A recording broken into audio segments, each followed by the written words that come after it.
Beginning? Yes. Okay. I got accepted at Teachers College here. We just got involved at Ambassador Community Church, and there were some guys there that were taking the leadership, some of the leadership role in starting this school. I don't know why they asked us, but would you like to join the committee to help found this school? And we went, sure. Well, we had 3 daughters in the public school system. Gradually, just over things that would come up in the school,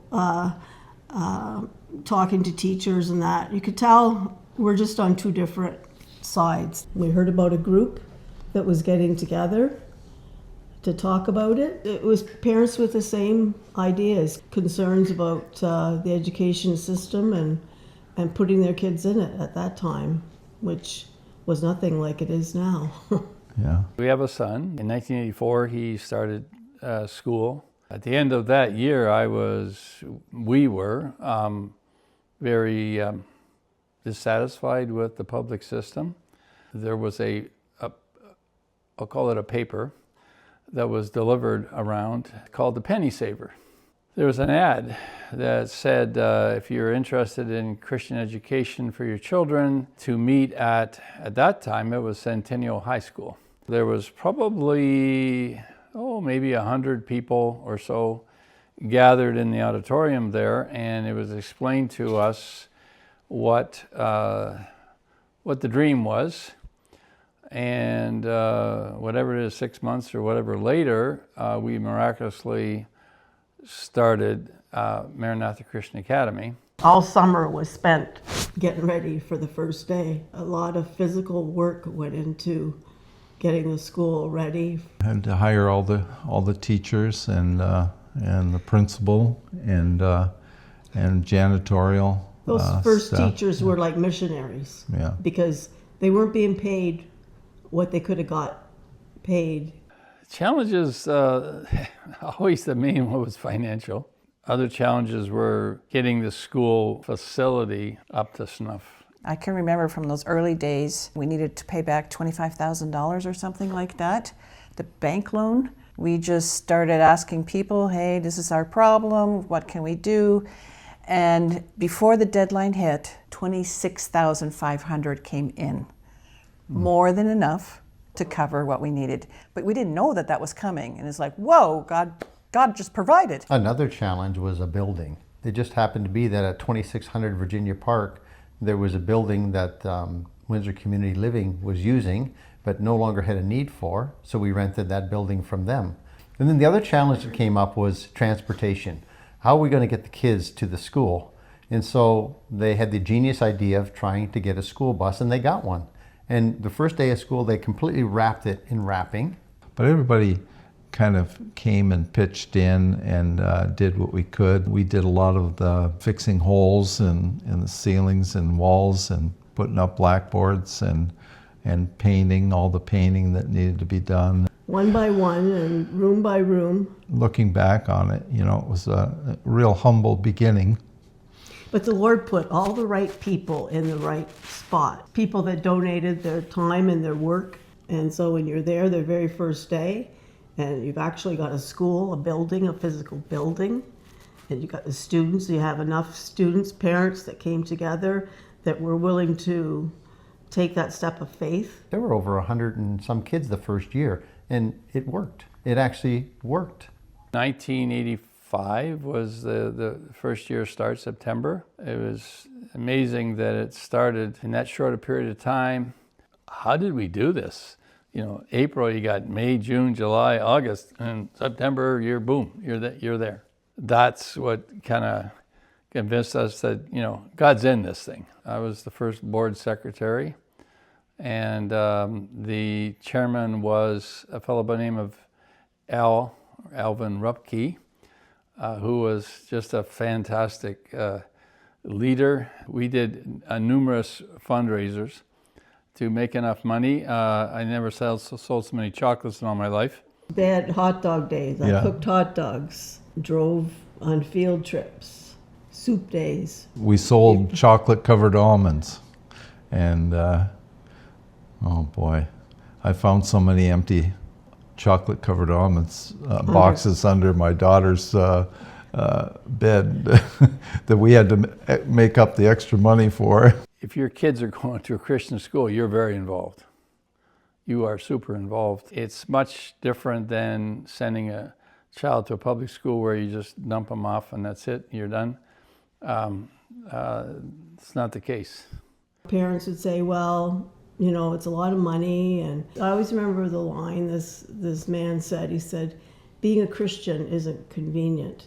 You're going to have to drive your kids to school. They're not going to get picked up at the corner. And the money it's going to cost. There was nothing convenient about it, but it was the best thing we ever did. The thing I've noticed is that God always provides the right leadership at the right time for the school. As families graduate out, like we did, there are people there ready to take it on, to step in where we've stepped out. And that's really good to know, because that's not our plan. That's, again, God. I started here as a teacher. It was like the fall of 1998 when I started. And then from there, I became the elementary vice principal. And then in 2020, I became the principal. It's been interesting to me to watch how the Lord has brought the right people over the years at the right time. And 2020 was a hard year for everybody. And we've had different principals, I think, who've met needs of the school at different stages. The kids started Maranatha in 2024 in September, so it's going on to almost 2 years. We love it. The reason that we brought the kids to Maranatha is we wanted them to have a Christian education. We've had the opportunity to be involved like with the children's sports, going on field trips. I forget who it was that drew the analogy of little seedlings. And what do you do with little seedlings? You put them in a greenhouse where they can receive all the nourishment for their growth. And when they get stronger, they can be able to go out and handle what life throws at them. We believe that we should raise up our children in the way that they should go of the Lord, so that when they're older, they won't depart from it. The same values that we teach at home, having it being reinforced at school, so that they know that when they leave here and they go to school, that they still need to be held accountable. It takes away a lot of confusion about things that are happening in our society, so it's nice to have that community that shares the same values in school. Good thing that I like about Maranatha is that sense of community. Feels like everybody knows everybody, you know, and it feels good to have that sense of camaraderie between parents. The fact that parents are much more involved with school work and school activities and voluntary things, that really shaped our family the way we functioned. The cultural diversity has sort of happened as the community around us has grown and changed. We've had to be intentional, I think, as a school in how we make people feel welcome and included, but the people have come. There's a good mix of families that you've seen have been there for over 40 years, so multi-generational, and new families, and we were embraced when we came there. The principal before me and the board really kind of brought a more inclusive view of education. So it was under Rob Lofthouse's leadership that we started accepting children that had more significant learning needs, including my own daughter. When my youngest daughter was born, my husband and I probably should have been worried about the giant hole in her heart, but immediately she has Down syndrome, and so immediately our first sadness with that diagnosis was that we thought she wouldn't be able to be here. Because we didn't have any children with that kind of disability at that time. But the Lord went ahead of us and worked that out for her to be here. And part of that was the people who were in leadership positions around that time. So I can see his hand, how his hand has been on her life, and how his hand has been on the life of the school. I find that since they've been in the Christian school, we have been reading our Bible more at home. When we do our Bible reading at night, it's reinforced by what they've learned at school. And I think just having friends with the same belief systems has really kind of encouraged them to not be afraid of their faith or expressing their faith. I feel that being in Maranatha, I can be me more than I could at my old school. I didn't feel like I could express my Christian beliefs there. At Maranatha, I'm surrounded by people who believe the same things as me, so I can express my feelings without people making fun. We've got grandchildren that have graduated from the school, and that's just, you can't top that. Yeah. And they're going on for the Lord. Most importantly, they're going on for the Lord. We have a daughter-in-law that teaches at Maranatha, Johanna, and Yeah. Diane still does some supply as she needs to. But we have 2 grandsons at Maranatha. Aha.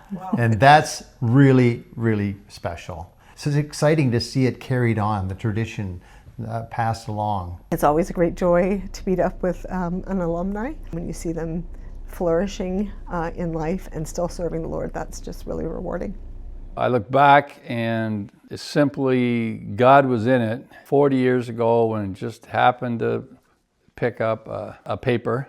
The school is 300 kids and it only happened because we had God's favor. Our one grandson, who's in grade 12 this year, just went on the missions trip to Guatemala. The fact that they serve the Lord in that capacity on a trip like that just shows me that their vision has grown past just the city of Windsor here, and they're really making the kids kind of stretch their wings and see where the Lord takes them. The school has changed a lot, but yet it's also stayed the same, I think, in some really critical core ways. It's more diverse in that it's a better representation, I think, of the body of Christ, in that we have families from different cultural backgrounds, we have children with different learning needs, and so it's grown in a lot of good ways. It definitely stayed true to its mission, both being a Christian school where God is honored and where He's taught and students are learning to follow Him and commit their lives to Him. I think we've become even more interdenominational than when we started, which is a beautiful mosaic of God's family. I think down the road there's going to be more and more families, given the things that are going on today, that will be looking for Christian education. We want to raise our children in an environment that gives them the best opportunity to know who God is, to learn to love Him and to serve Him with their lives. And that means they need to have a biblical worldview. They need to understand truth and be able to stand on their own 2 feet when they leave our doors. My dream for the future is that any family that has children that they want to send to the Christian school would be able to do that. And then I would hope that a lot of people would want to do that, because for us, it's been such a blessing for our family to have been involved over the years at Maranatha. I would love for us to be able to offer Christian education to any Christian family in Windsor, Essex that desires a Christian education. I'd like us to be able to be even more accessible, whether that means for children with special needs or it means for families that would need more financial support to make it possible. The world's not going to get better before Jesus comes back. It's going to get more challenging. I want us to continue to do all the good work that we're doing, but also then to be able to serve more families. So you know for certain that God has had His hand upon that school from day one.